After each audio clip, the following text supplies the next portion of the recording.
Malaya, ang salitang madalas isigaw, parang awit ng tagumpay sa bawat laban. Pero sa bawat bigkas nito, may tanong na bumubulong sa isipan ko. Malaya nga ba? Malaya nga ba ako kung bawat hakbang ko ay kailangan ng pahintulot ng iba? Kung ang bawat desisyon ay sinusukat sa pamantayan ng lipunang hindi ko ginusto? Kung ang aking mga pangarap ay sinasakal ng kanilang mga pangamba? Sabi nila, malaya ka, pwede kang pumili, pwede kang magdesisyon. Pero bakit parang bawat pagpili ay may kasama laging takot? Takot na baka ang landas ko'y hindi nila tanggapin, na baka sa bawat desisyon ay bitbit akong pagkukulang. Malaya nga ba ako kung ang boses ko ay tila nauutal sa harap ng kanilang mga tingin? Kung ang bawat salitang gusto kong sabihin ay nilalamon ng ingay ng mundo na sinasabing, "Wag, mali ka, ito ang tama." Call the police and I'm fireman. I'm too hot, hot damn. Make a dragon wanna retire, man. I'm too hot, hot damn. Bitch, say my name, you know who I am. I'm too hot, hot damn. Am I bad, bad, that money, break it down. Uptown, fuck you up. Louis Combs. Louis Combs. Uptown, fuck you up. Louis Combs.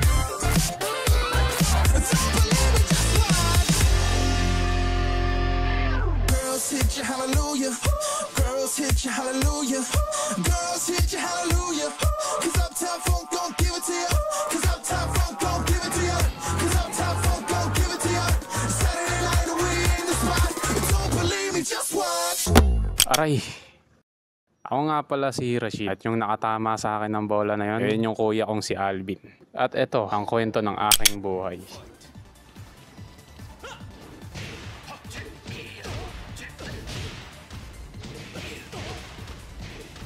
Bossy! Oh, bro, bakit pre? Ano yung lalaro mo? Angas yan ah. Tekken 7 pre? Tekken 7, saan mo na-download? Sa Steam pre? Ay, mukhang may bayad sa Steam. May bayad ba yan? Oo, may bayad to. Masyadong mahal nga eh. Bakit, may pangbayad ka ba? Ay, naku, wala. Baka pwedeng kasahan mo na lang ako. Pag-isipan ko. Oo nga, palaro nga ako yan. Angas tignan eh. Wait lang. Okay, naman daw.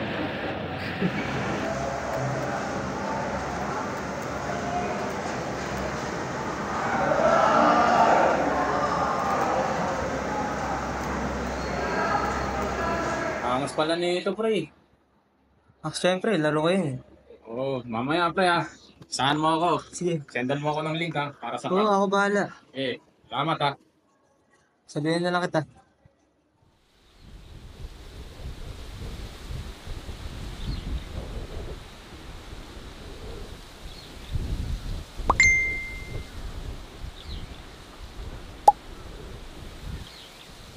Yun, paglaro na rin ako ng Tekken sa wakas.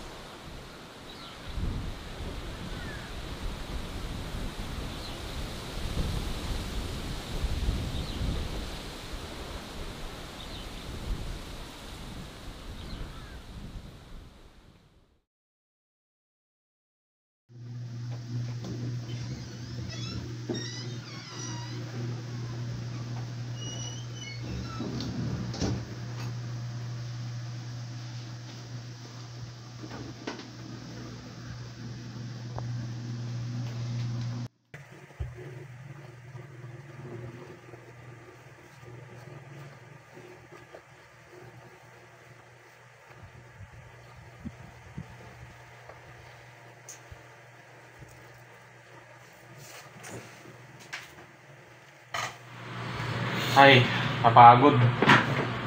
Paglaro na nga lang.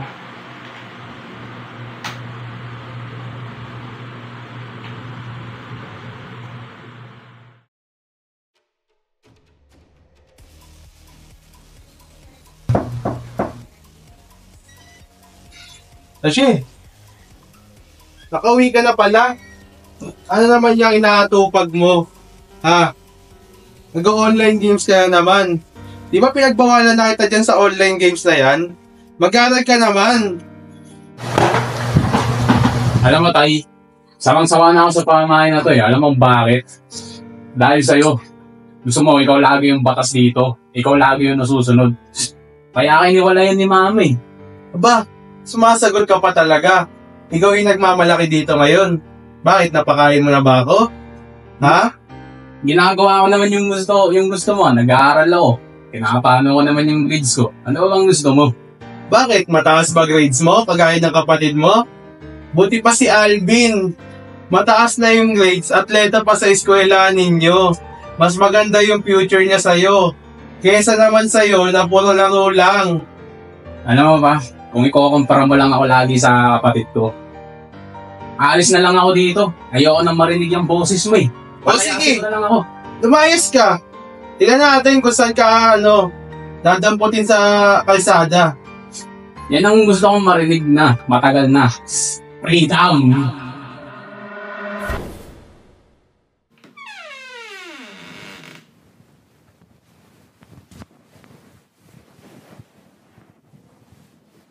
Di ba pinagbawalan na kita dyan sa online games na yan? Buti pa si Alvin. Mataas na yung grades, atleta pa sa eskwela ninyo. Ay nako. Walang pupas yung pumasa kakakumpara sa akin. Pero yan na. Makakalayas naman na. Hindi ko natin maririnig yung boses ng patay ko yun. Wakas, tatahimik na rin yung buhay ko. Ano na naman yan, Rashid? Nagdadabog ka naman? Ikaw kaya dabugin ko dyan.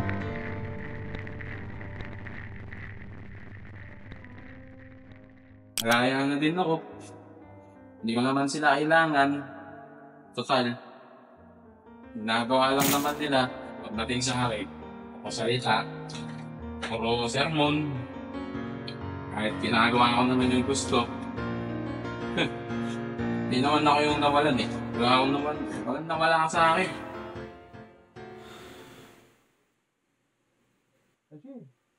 Rashid! Mr. Rashid, you cannot sleep in my court. Nasaan ako? Sino-sino tong mga tao na to? Bakit kamukha to ng tatay ko? Bakit nasa korte ako?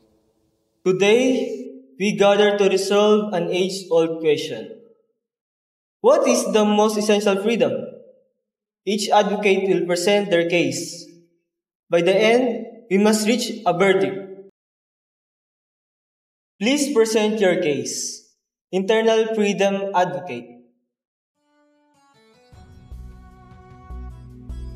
Noong una, puno ako ng galit at kawalang pag-asa. Ang aking katawan ay nakakulong. Ang aking isipan ay hindi mapakali. Araw-araw akong naglalakad paikot-ikot sa kwartong ito. Hinahanap ang kalayaang wala naman dito.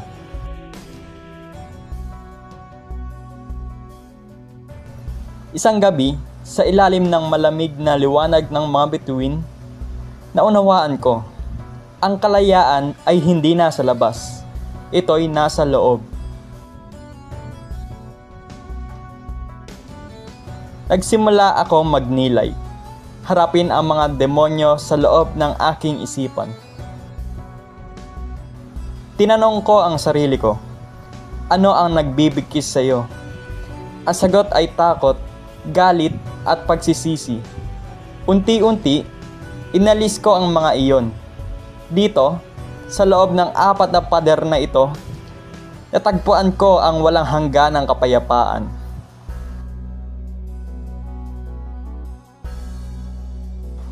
Ang nagtagumpay sa kanyang sarili ay mas malaya pa kaysa sa isang hari. Ang tunay na kalayaan ay nagsisimula sa loob, anuman ang kalagayan. Next, please present your case, Mr. Rashid, for Self-Freedom Advocate.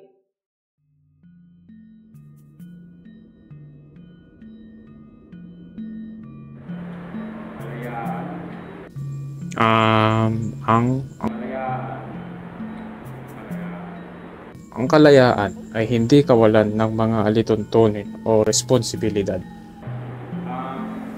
Ang kalayaan ay hindi ginagawa ang kahit anong gusto mo. Ang kalayaan ay pagpapaunlad sa sarili upang maabot ang pinamagandang desisyon o version mo. Ang mga kadena na ito ay kumakatawan sa masamang gawi, takot at pagdududa. Pinapabigat nila ang ating buhay. Ngunit ito ang katotohanan. Hawak natin ang susi para sirain ang mga ito. Para maging tunay na malaya, kailangang matagumpayan natin ang mga panloob na labang bumibihag sa atin. Pagdududa, katamaran, galit, at kapag natagumpayan mo ang iyong sarili, ang mundo ay magiging mas magaan, mas malinaw, at mas sayo. Bakit mo aabutin ang expectation ng iba para sa iyo kaysa sa expectation mo sa sarili mo? Next, please present your case. External freedom.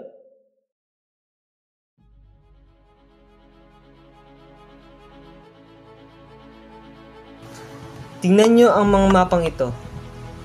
Dito malay naglalakad ang mga tao, nagsasalita ng kanilang opinyon at tinutupad ang kanilang mga pangarap. Pero dito, sa mga lugar na ito, ang mga tao ay tahimik, kontrolado at binabantayan. Alam nyo ba ang pakiramdam ng matakot magsalita, mawalan ng privacy, o hindi makalabas ng bahay? Madalas nating baliwalain ang mga pang-araw-araw na ito. Pero sila ang pundasyon ng ating dangal. Ang panlabas na kalayaan ang nagbibigay daan para piliin natin ang kanilang landas. Kung wala ito, kahit ang pinakamagaling na tao ay nagiging bilanggo ng kanyang sitwasyon. Next, please present your case. Political freedom. Kung walang political na kalayaan, tayo'y mga nino lamang ng ating tunay na mga sarili. Ang karapatang bumoto, humiling ng hustisya, at labanan ang pang-aapi, ito ang nagbibigay buhay sa isang malayang lipunan. Ang bandilang ito ay kumakatawan sa hustisya, sa mga sakripisyo ng mga lumaban noon. Sabi ni Nelson Mandela, para maging malaya, hindi sapat na alisin ang mga kadena, kundi mamuhay sa paraang nirerespeto at pinapalawak ang kalayaan ng iba. Igalang natin ang mga nagbuwis ng buhay sa pamamagitan ng pananatili ng kanilang pamana. Dahil kung walang politikal na kalayaan, hindi natin may paglalaban ng iba pang anyo ng kalayaan. Next, please present your case. Collective freedom.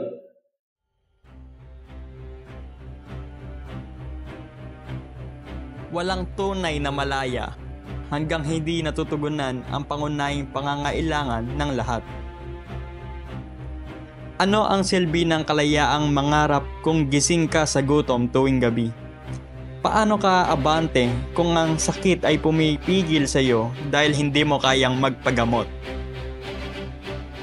Sa mga bansang umuunlad, ang kolektibong kalayaan, bumababa ang kahirapan, lumiit ang hindi pagkakapantay-pantay, at umusbong ang mga oportunidad. Ang kolektibong kalayaan ay hindi nililimitahan ang individual na kalayaan. Ito'y pinapalawak. Dahil kapag lahat tayo ay umangat, sabay tayong aangat. And for our last advocate, spiritual freedom, please state your case. Kapag malaya ang iyong kaluluwa, walang kadena o makakabiyag sa atin. Ang espiritual na kalayaan ay higit pa sa material, emosyonal o pisikal. Hindi ito tungkol sa pagtakas sa mundo, kundi sa pagtanggap dito bilang ito. Ang tunay na kalayaan ay matatagpuan sa pagbigay alay sa Diyos, hindi mula sa pagmamahal, kundi mula sa pagkumaling sa resulta. ari-arian, o takot na kapag natagpuan mo ang balanse sa loob, ikaw'y magiging hindi matitinag, hindi mababasag, hanggang walang hanggan. Humikit, huminga ng malalim. Damhin ang pag-angat ng iyong kaluluwa. Kapag malaya ang iyong spiritu, nagiging walang hangganan ang iyong kakayahan. Narinig natin ang 6 na tinig ng kalayaan. Bawat isa may kapangyarihang mensahe. Ang Eternal Freedom Advocate ang nagturo sa atin na ang kalayaan ay nagsisimula sa loob. Ang tagumpay laban sa sarili ang susi ng kapayapaan. Ang self-freedom naman ay nagpapahayag na ang disiplina sa sarili ang daan upang sirain ang mga kadena ng masasamang gawi at makamit ang pinakamagandang version ng sarili. Ang External Freedom Advocate ay nagpapaalala ng kahalagahan ng pang-araw-araw na kalayaan, ang karapatang magsalita, kumilos at maging ligtas sa panghimasok. Ang Political Freedom Advocate naman ang nagbibigay diin na ang kalayaan sa politika ang nagbubukas pinto sa ibang uri ng kalayaan.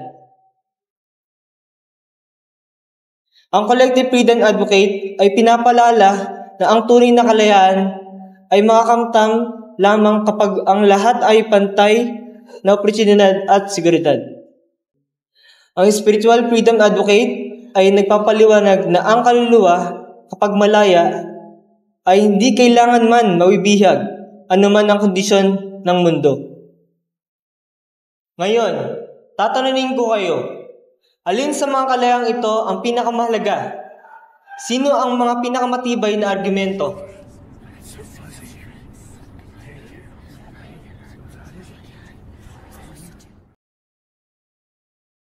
Ang totoo ay ito. Walang iisang kalayaan ang pinaka-importante. Ang bawat isa sa kanila ay magkaugnay, bumubuo ng pundasyon ng isang tunay na malayang buhay. Panloob, pansarili, panlabas, politikal, kolektibo, at spiritual. Lahat ng ito ay magkakasama.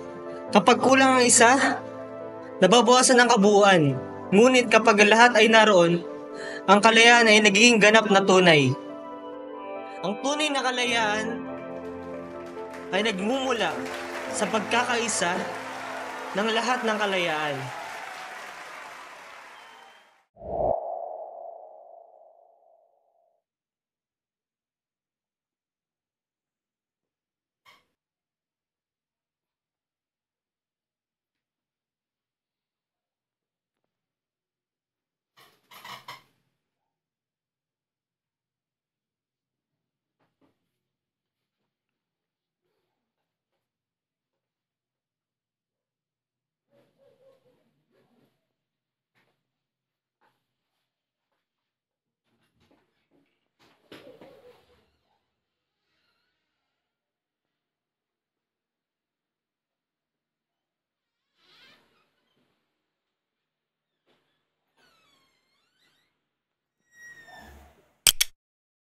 Hindi malaya.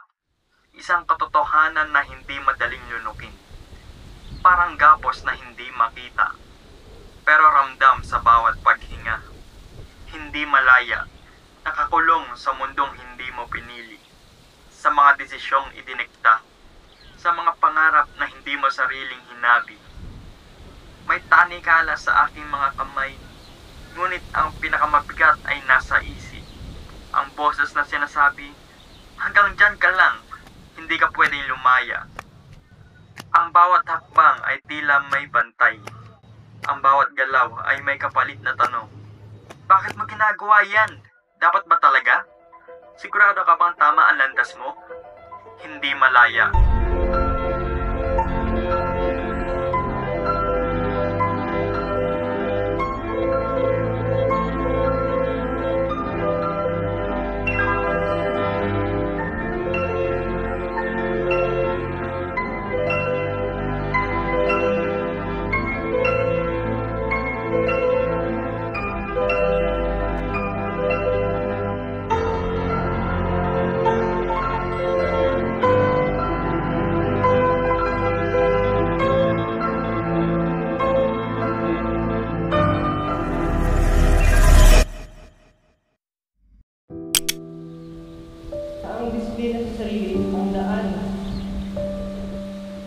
upang sirain ang mga kadena ng masamang gawin at makamit ang pinakamagandang version ng sarili. Ang tunay na kalayaan ay nagmumula sa pagkakaisa ng lahat ng kalayaan.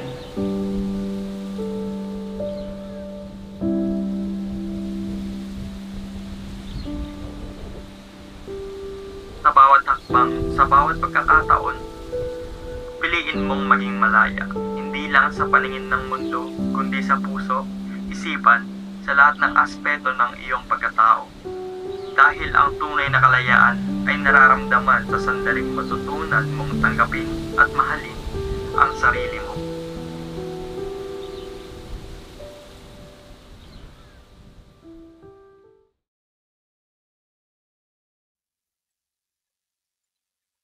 Papa, andito na si Rashid.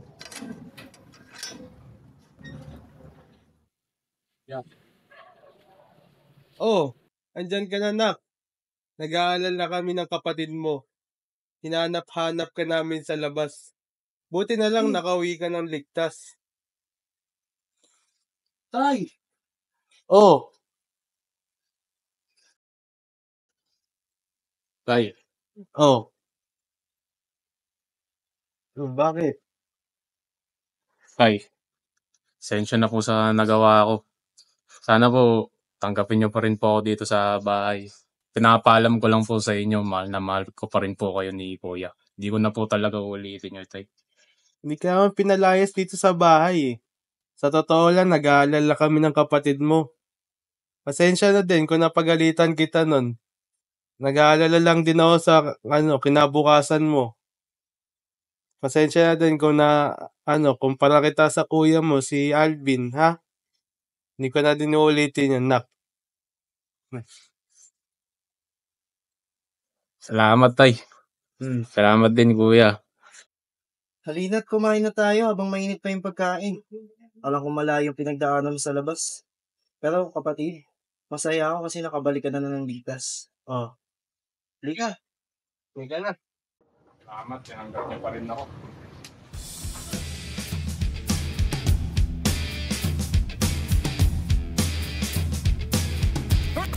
Bring the